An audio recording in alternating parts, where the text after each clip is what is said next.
makeup or anything. Well, I might need a comb. Yeah, good lighting and stuff.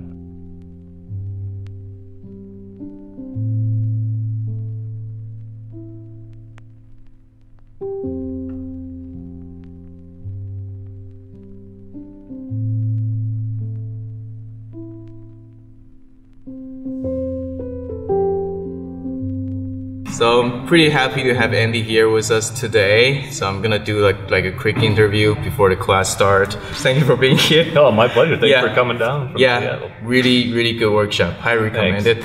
So, so the first question is like you've been doing a lot of workshop from China, US, and Europe.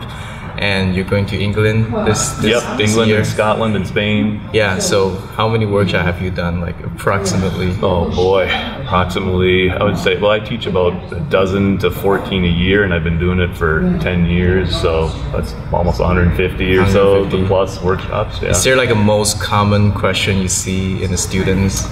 Well, they always want to know what colors you use, you know, for whatever reason, they're obsessed with what colors you're mixing. But I think one of the main things that pops up is, or one of the main problems with them is they're always saying, how do you know when you have enough paint?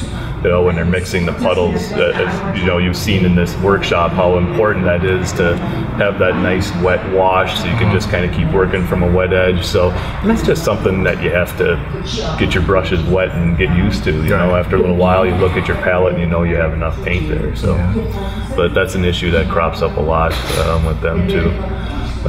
And just, you know, also judging the wetness of the paper and how much it's going to lighten when it's dry, you know, all that kind of, there are a lot of questions that they can, you know, once they paint a while, they'll figure out for themselves, you know, but when they're watching me paint, they're always, you know, kind of amazed at seeing how dark I put something on and then how light it is after it dries, you know. Yeah, experience. Definitely. Yep, just practice and don't always paint, you know, like I said in here, you don't have to do a painting. Just mixing puddles and, you know, playing around with your brush and seeing what happens, and you learn a lot doing that too. Yeah. So because all this workshop is like open for public, so people with all different skill level come here. So if you can put like a prerequisite class before your workshop, what do you think it's gonna be? Well, I mean, because I let beginners come in here because of, you know, I do some basic wash techniques, and I hate to discourage, I just want them to be familiar with the paint and supplies and stuff. I don't want to answer too many questions about that. But if there was a prerequisite, I mean, it would be nice to have a drawing class. I think that's, if there was a prerequisite class, you know, a drawing class, because that's the thing that really, you know, when we're doing lessons and, you know, they're just drawing and erasing, and they're just not comfortable with their drawing skills, and that hinders them. And when you're not comfortable with your drawing skills, that kind of feeds into the painting process too. You're unsure of your drawing, so then you're timid when you're painting it too. It doesn't lend itself to painting fast and confidently. So I think a good drawing class would be a nice prerequisite. Yeah, so practice drawing as well. For sure, sketch whenever you can. Yeah, definitely. Okay. So I got quite a few students asking me, they have a question about like finding subject to paint. Like a lot of people say they don't know what subject to paint, and in the cases they found the subject, it's not really suitable for painting. It's like a huge, like crazy mountain top with a lot of details and cloud roaming in. It's a beautiful photo, but it's not necessarily suitable for painting. So what suggestion do you have?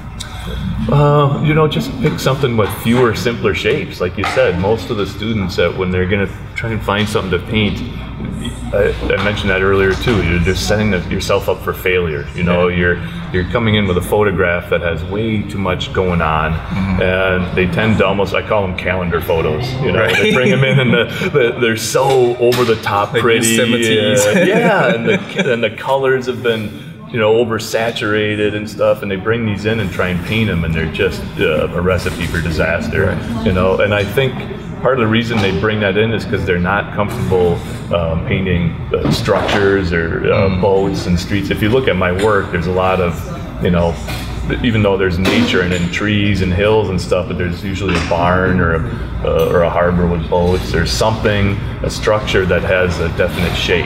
You know, when all the shapes in your scene are just pure landscape, and it's just trees and shrubs and clouds and stuff. They're hard to define, you know, and I think people tend to gravitate towards those for paintings because they don't want to draw too much. Yeah. But again, I don't think they necessarily make the best paintings as far as I'm concerned. Yeah. You know, fewer, simpler, stronger shapes, and zoom in. You know, that don't include so much. Kind of crop when you have a good photo. See what happens when you just kind of crop into a little quarter size of it or something. It usually makes a better painting. Yeah. How long have you been doing the fine art business? I started painting over 20 years ago. You know, I was doing medical illustration for a long time, and I still do some medical illustration. I'm working on a knee surgery book right now too. So I'm burning the candle at both ends a little bit, but not much. I just don't have time anymore. You know, I take a project here and there. But yeah, I started painting about 20 years ago, and at first it was just for fun, you know, just for me. But probably 15 years ago, I started saying, you know, maybe I can make a go of this thing and make it happen. And that's about the same time I started, you know, getting into shows and getting asked to teach and all that kind of stuff. So yeah. Do you see a shift in the fine art business in terms of today? And because when you started, it's not a lot like social medias and stuff. It's not the That's same. the biggest thing. Yeah, you still have like dial-up modem that sound like Transformer. Yeah, you know, back when I first started, it was, I mean, your main source of exposure to the world was galleries and magazines, and you had to hope you could get into one.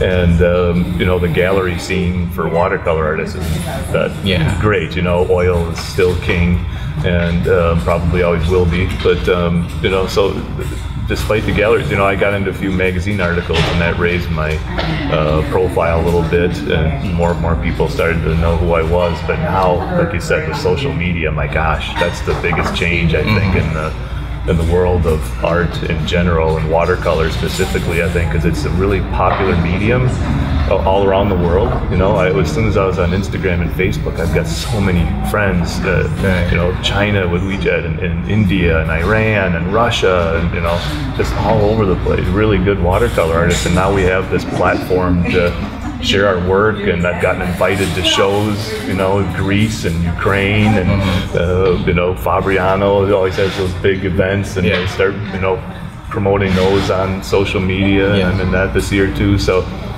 there's just a lot more opportunities that way for artists now, which is great. You know, it's a lot more work to try and keep up on. You have this need not just to paint, but to post every day or something. You know, so but it's a necessary evil, but it's fun. I embrace it, and you know. And that's how I found you too. Oh, really? Yeah, on social media. That's true. You've been a fan of mine. Yeah, because I don't read much, so I don't read like watercolor magazine and stuff. So. No, me either. There's some good ones and not so good ones, but yeah, so that was great. Cool. Do you think your medical illustration background help you with your watercolor, or they're really different? I think it's vice versa. I think because I had the art background first and then became a medical illustrator, it was kind of funny when the computer first took over. I noticed it was almost like the only thing that the new medical illustrators and you know, coming out of school knew how to do was Photoshop, and their work was just really garish. I mean, it's gotten a lot better now, but there was, for a long time, medical illustrators were painting and airbrushing and charcoal and stuff, and there was an artistic elegance to a lot of the work, and then all of a sudden it was all digital, and like I said, all of a sudden it was like, oh my God, red heart and yellow fat and blue veins, you know, and there was not a whole lot of subtlety in it. And, but now I think things have gotten better. But my art background, I think, helped me. Even as I was learning Photoshop, I wasn't, because I had the art background, the fine art background, I was trying to still use a new tool, a digital tool, but make it look like I had airbrushed it or drew it, you know. Okay. So, yeah. All right, so let's move on to some lighter questions. So the heavy work's over. Yeah. Do you listen to anything when you paint, like music or whatever? Yeah, I usually have music on in the background. I've never been a big classical music fan that much. So I just kind of, I grew up in the 70s, and so kind of that light, a lot of that light 70s rock and stuff like that. Not rock, but just kind of. I don't mind if it has vocals and stuff in it too, but I usually have some kind of music on in the background. Yeah, for sure. Yeah, sounds great. Yeah, not like heavy metal though. Like no, and I can't listen to podcasts and stuff too. I need to focus on the painting. I have people that have earbuds in and they're listening to podcasts. I'm like, how can you concentrate on two things at once? Yeah, seriously. No, I can't do that. All right. So, what's your favorite food? I don't know. I mean, I kind of, because I travel all over the world, I've had some really good food, everywhere. I'm not picky, but usually if we go to a restaurant, I end up getting a nice filet steak. Nice. That's kind of my guilty pleasure. Yeah, but I love it all. I love Italian pasta and stuff. Obviously, it shows. So. It's not that bad. Not at all. Yeah. So, what's your hobby aside from art? Oh man, I just. Sounds lazy, but I just love movies. I've always loved movies. I can't just, I paint a lot late at night, or if I'm working on a medical project, a lot of times I'll just sit and have a glass of wine and, find something to watch, a movie, and even a guilty pleasure, sneaking away to a movie theater in the middle of the day, I'm watching a movie. I like that. So yeah, I've just, ever since I was, a young kid, saw Star Wars for the first time and Jaws and everything. I was hooked right away, and now I'm just, if I wasn't an artist, I'd probably try to find something to do in the movie industry. So what's the best movie, what's your favorite movie, in terms of visually?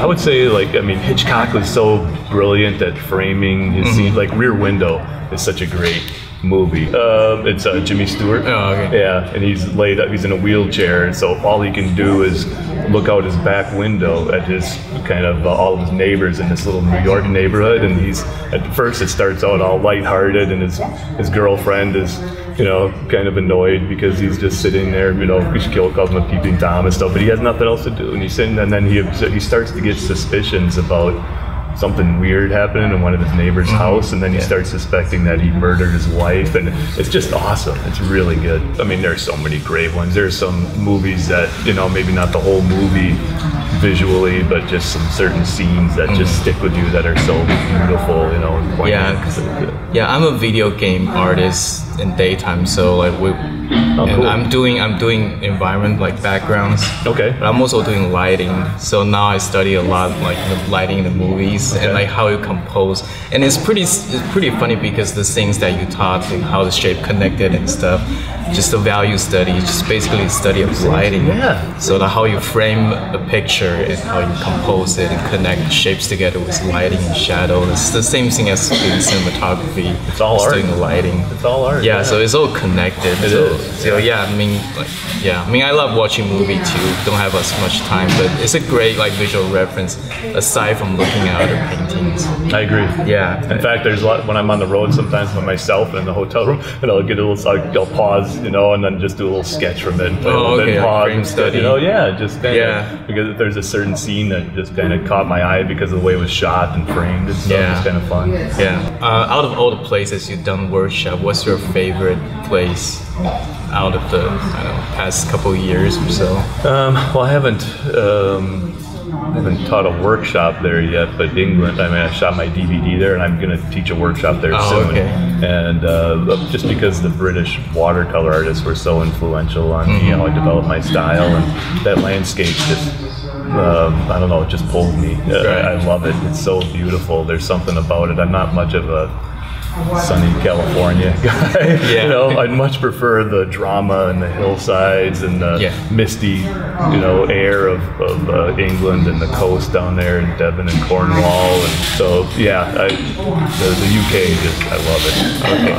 All right. So if you're in England, invite him more. That's where you want to go. Yep. I'll come anytime. All right. Okay. Thank you so much. Thank you. Thank you. I appreciate it. It was fun. That was fun.